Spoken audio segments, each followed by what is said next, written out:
শোন, তুই যত বড়ই পুলিশ অফিসার হোস না কেন, আমার কাছে না তুই একটা বাচ্চা ছেলে, বুঝলি? শোন, ও তোর সাথে অন্য কারোর নাম সহ্য করতে পারে না। ও তোর ব্যাপারে খুব পজেসিভ। তোমার মাথা। বেশ, আমার মাথা। বিশ্বাস করো, এমন কিছু নয়। তুই সব জানিস না, তুই সব জানিস। প্রায় 1 বছর হতে চললো আমি ওর সঙ্গে ঘর করছি। আমি ওর মন বুঝলাম না, তুমি বুঝে গেছো। হ্যাঁ, তুই ওর মন বুঝিসনি 1 বছরে, আমি ওর মন বুঝেছি। ও তোর সাথে অন্য কারোর নাম সহ্য করতে পারে না, ব্যাস। এক একটা কথা বলো না। শোন, আমি একটা কথা বলবো, তুই যদি সেটা না শুনিস তাহলে আমার কিছু বলার নেই। তুই যেদিন প্রমাণ পাবি নিজে সেদিন বুঝতে পারবি। ঠিক আছে, যেদিন প্রমাণ পাবো সেদিনই বুঝবো, তার আগে নয়। ওকে, তার প্রমাণটা পাওয়ার চেষ্টা কর। কিভাবে? দেখ ভাই, তোর অ্যানিভার্সারি সামনে আসছে, এই দিনটা মিস করিস না, এই দিনটাকে কাজে লাগা। এই দিনটাকে কিভাবে কাজে লাগাবো? এই দিনটা তুই ওখানে একটা কোথাও চলে যা, গিয়ে অ্যানিভার্সারি সেলিব্রেট কর। তবে হ্যাঁ, দয়া করে যেভাবে ওর বার্থডে সেলিব্রেট করেছিলি সেইভাবে কিন্তু অ্যানিভার্সারি সেলিব্রেট করিস না, কারণ তোদের দুজনের মধ্যে কোনো বোঝাপড়া নেই, পুরো গন্ডগোলের। আচ্ছা, তোর তো হানিমুন হয়নি, ওকে নিয়ে চলে যা, একটা হানিমুন করে চলে আয়। হানিমুন? ইয়েস। তোমার মাথাটা না পুরো খারাপ হয়ে গেছে। কেন? হানিমুনে যাবো ওকে নিয়ে, ও যাবে আমার সঙ্গে। ভাই, তুই অফিস থেকে 2 দিন ছুটি নে, অ্যানিভার্সারি আগে যা, অ্যানিভার্সারিটা ওখানে গিয়ে সেলিব্রেট কর। আমি যেটা বলছি শোন। হ্যাঁ, আমি ইমনকে বলি, ইমন চলো আমরা হানিমুনে যাই। হানিমুনে তো যাওয়া হয়নি, ও সুরসুর করে আমার সঙ্গে চলে যাবে। এই জন্য আমি তোকে বোকা বলি, তস্য বোকা তুই একটা। ওকে তুই কেন বলবি যে তুই হানিমুনে নিয়ে যাচ্ছিস ওকে? তারপর অন্য কিছু বলবি, একটা প্ল্যান কর। কি প্ল্যান করব? কি? শোন, তুই ওকে তোর প্রফেশনাল ইস্যু কাজে লাগি বল। তোর ইয়ে আছে, ইয়ারলি মিট আছে, সেখানে বউকে নিয়ে যাওয়াটা বাধ্যতামূলক। এটা অত্যন্ত প্রেস্টিজিয়াস একটা ব্যাপার, এখানে যাওয়াটা অত্যন্ত জরুরি। বিয়ে না বুঝুং বাজুং। হ্যাঁ, বুজুং বাজুং দিয়ে নিয়ে যায়, ওখানে গিয়ে দেখো কেউ নেই, না আমার কলিগ, না কেউ বন্ধু বান্ধব। আর যা ডেঞ্জারাস মেয়ে, রণচণ্ডী রূপ দেখাক, ওখান থেকে একা ফিরে আসুক। কিচ্ছু একা ফিরবে না, ওখানে এনজয় করবে। তুই যা, তার পুরো ব্যাপারটা তোকে জানি যে তুই ওকে অত্যন্ত ভালোবাসিস, ও তোকে অত্যন্ত ভালোবাসে, কিন্তু তোদের মধ্যে বোঝাপড়াটাই 1 বছরে তৈরি হয়নি। কিন্তু তোরা দুজনকে ভালোবাসিস, দুজনেই কষ্ট পাস, কিন্তু মুখে কিছু বলতে পারিস না। আমি কোনো কষ্ট পাই না।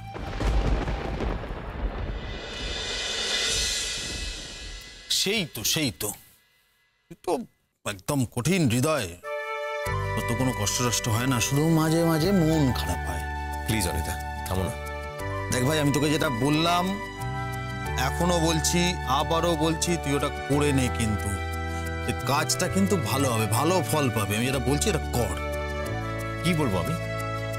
কি বলবি মানে? ঘরে যা, ওর সাথে কথা বলো, রাগ ভাঙা, তারপরে আস্তে আস্তে ওকে বল যে এটা তোর কাজের ক্ষেত্রে লাগবে, এটা তোর চাকরির জন্য জোড়ায় জোড়ায় যেতে হবে, মানে তোর সাথে ওকে যেতে হবে। তুমি তো দেখছি এখনো ইমনকে একদমই চিনতে পারোনি। ও যদি এতটাই সুবোধ বালিকা হতো যে আমি একবার বললেই সুরসু করে আমার সঙ্গে চলে যাবে, তাহলে আজ অব্দি ব্যাপারটাই আলাদা হতো।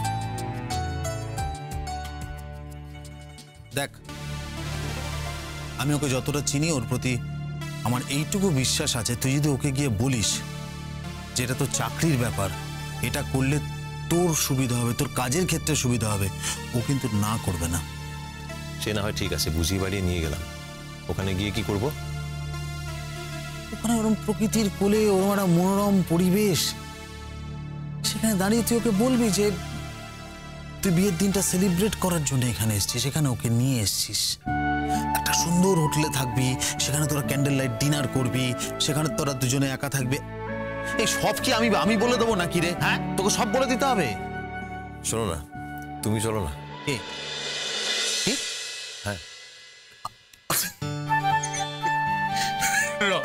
তোর মাথাটা গেছে পুরো। আমি কোথায় তোদের দুজনকে একা পাঠাতে চাইছি, আর তুই কি? আরে যেতে বলছি চলো না। একে তো আমার এরকম মিথ্যে কথা বলতে খুবই খারাপ লাগছে, যদি ধরা তো পড়বই, তখন কি মুখ দেখাবো বলো তো? আর এমন রণচণ্ডী রূপ ধরবে, তখন সামলানো মুশকিল হয়ে যাবে ওকে। মানে কিচ্ছু রণচণ্ডী মুখ ধরবে না, কি বলছি, সব হবে না।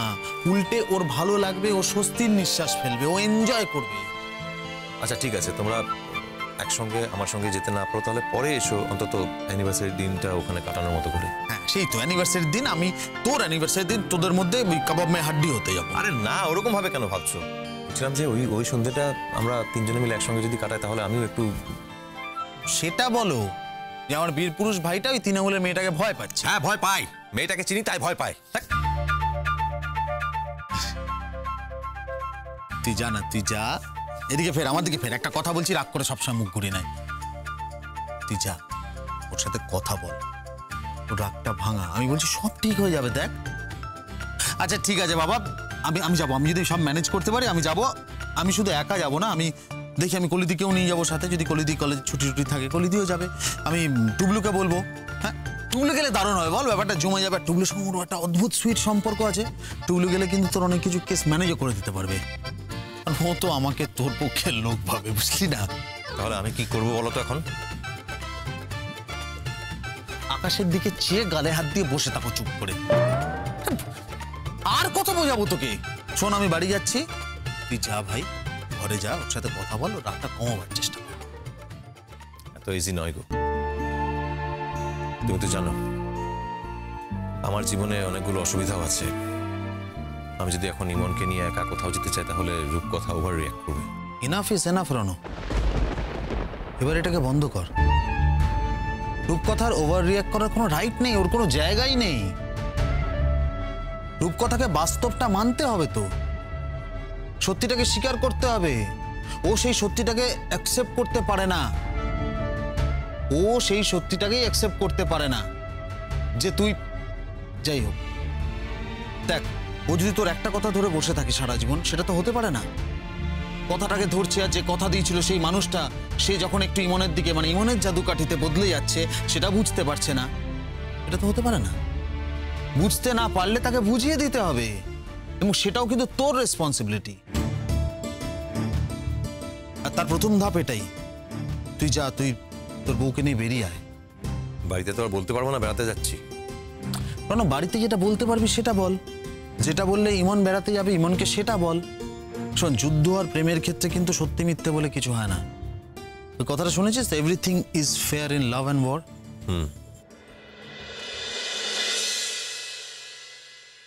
খুব ভালোবেসে ফেলেছিস না মেয়েটাকে? খুব ঝামেলায় পড়েছিস। নিজেও কোনোদিন ভাবিস নিজের একটা ঝামেলায় পড়তে হতে পারে, তাই না? ঝামেলাটা কিসের? এই ভালোবাসাটাই ঝামেলা। মেয়েটাকে মনে মনে ভালোবেসে ফেলেছিস, নিজের ভেতরে একটা ভাঙচুর চলছে, কিন্তু মেয়েটা সেটা বুঝতে পারছে না। আমার যতদূর ধারণা মেয়েটার ভেতরেও ওই ভাঙচুরটাই চলছে, যেটা তুই বুঝতে পারছিস না বলেই মেয়েটা রেগে যাচ্ছে। একটা কথা বলি, তুমি মেয়েটাকে চিনতে পারছো না। বিচ্ছু চেনো? বিচ্ছু, বিচ্ছু মেয়ে একটা। ছি ছি ছি, রণ, তুই নিজের বউকে বিচ্ছু বলছিস? হ্যাঁ বলছি। আমি খুব ভালোভাবে জানি ও কখনো আমাকে ভালোবাসেনি এবং বাসবেও না, আমাকে কখনো অ্যাকসেপ্টও করবে না, এই ব্যাপারে আমি শিওর।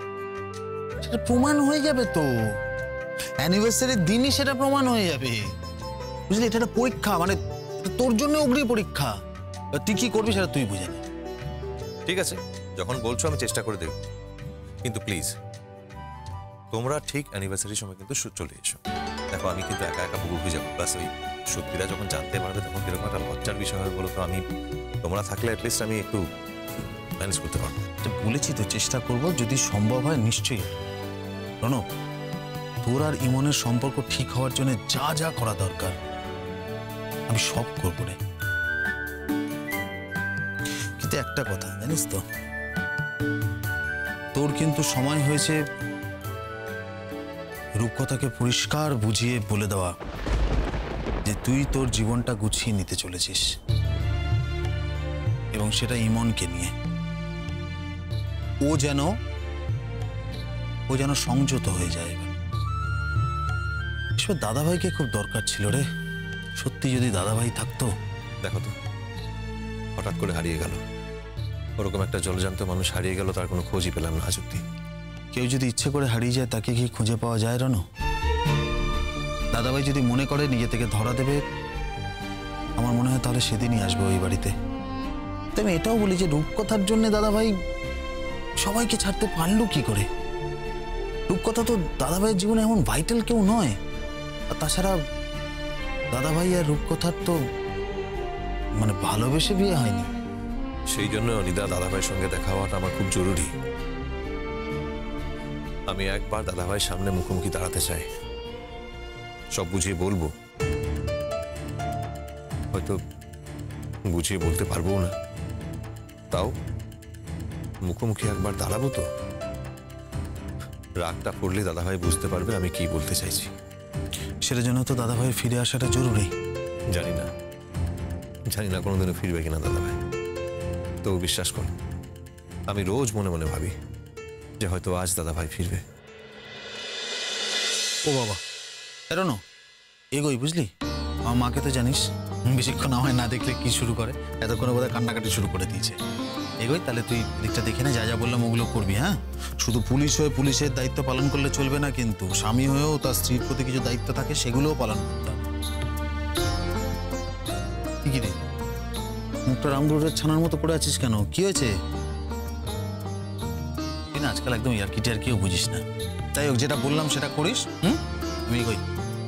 ঠিক আছে, চেষ্টা করে দেখবো, জানাবো কি হয়। চলো এগিয়ে দিয়ে আসি। অবশ্যই।